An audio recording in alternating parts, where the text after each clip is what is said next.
Welcome back, everyone. Ready to dive into some more fascinating stuff. Today, we're going to be looking at self-knowledge. Ooh, self-knowledge. Yeah.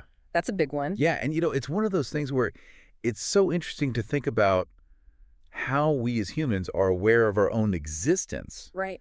but understanding the who behind that awareness Yeah. is a whole other mystery, right? Like, we know we exist, Yeah. but like, who is this we that exists? Yeah. And we've got some source material today that suggests that we might need to completely rethink how we view ourselves to solve that mystery. You're absolutely right. It's really interesting because this goes beyond the typical ideas of psychology, or personality. Yeah. It's not about defining traits or behaviors or anything like that. We're talking about understanding consciousness itself, Okay. the very essence of what we are.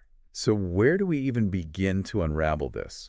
The source material mentions the Gita. Is that our starting point? Yeah, the Gita offers some incredible insights into this journey of self-discovery. Think of it as our guidebook as we navigate this deep dive. Okay, I like that. A guidebook. Yeah, and it, suggests that we might be under a sort of hypnosis, Whoa. mistaking the temporary for the eternal. Okay, that's a powerful image.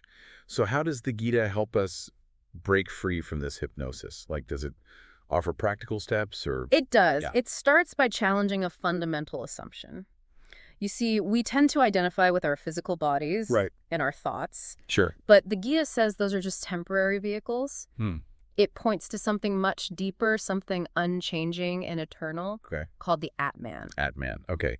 That sounds familiar. Is that kind of similar to the concept of a soul? It's similar, but the Gita's perspective adds a layer of complexity, Okay. It states that the Atman is not separate from the ultimate reality, Okay. often referred to as Brahman. Brahman. Yeah, in Okay. essence, the Atman is Brahman. Hold on. So we're not just talking about an individual soul here. Yeah. Are you saying that the real me, the Atman, is somehow connected to this Brahman, which is like everything? Exactly. Whoa. That's where it gets truly mind-bending. Yeah. The Gita suggests that what we perceive as our individual self is ultimately an expression of the universal consciousness Brahman. Wow. That challenges everything we think we know about ourselves. Right. But how do we reconcile that with our everyday experience?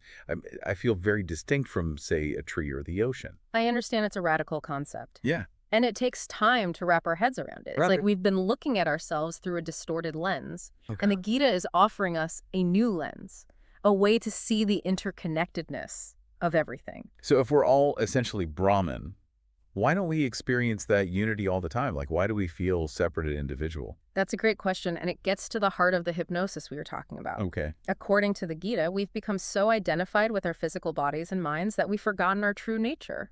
Okay, so how do we start to, remember who we really are? What are the practical steps the Gita suggests to break free from this illusion of separateness? Well, for starters, the Gita emphasizes the importance of recognizing that we are not our bodies. Okay. It uses a powerful analogy to illustrate this point, Okay. which we can explore further in the next part of our deep dive. This is getting really interesting. I have a feeling this journey of self-discovery is going to take us to some unexpected places for our listeners. Yep. It seems like we're laying the groundwork here. We're starting to question our fundamental assumptions about who we are. And that in itself is pretty groundbreaking, wouldn't you say? Absolutely. It's like we're planting a seed of doubt. Okay. What we experience as reality might not be the whole truth. Right. And as we delve deeper into the Gita's teachings, we might discover that our true nature is far more expansive and profound than we ever imagined. I'm ready to keep digging. Yeah. We'll be back soon with part